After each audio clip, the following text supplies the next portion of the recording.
Последен ден без казни и само со опомени за брзо возење. Од полноќ, Safe City официјално почнува со работа, а сите сообраќајни прекршоци регистрирани од камерите ќе се санкционираат автоматски. По завршувањето на пробниот период, системот влегува во целосна функција со евидентирање на брзо возење, минување на црвено светло и непрописно запирање и паркирање.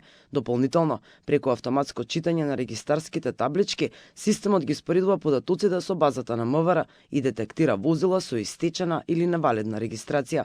Системот не го идентификува возачот, туку казната оди директно до сопственикот на возилото.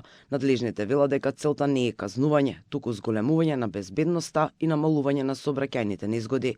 Во првите 24 часа од стартот на тестирањето на Safe City беа евидентирани над 110.000 прекршоци.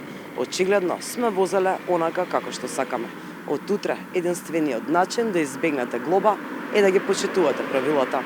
За пречекорување на брзина до 20 км на час казната изнесува околу 20 евра, од 20 до 30 км 45 евра, а за поголеми пречекорувања казните достигнуваат и до 300 или 400 евра, со можност за привремено одземање на возачката дозвола.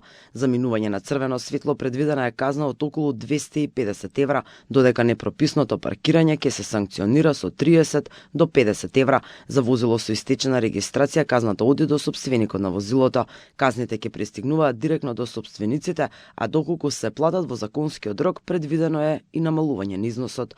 Граѓаните се со поделени ставови. Дел веруваат дека Safe City ќе воведе поголем ред во сообраќајот, други стравуваат од нов финансиски товар. Од утре Safe City повеќе не е тест, туку реалност што се случува на улиците.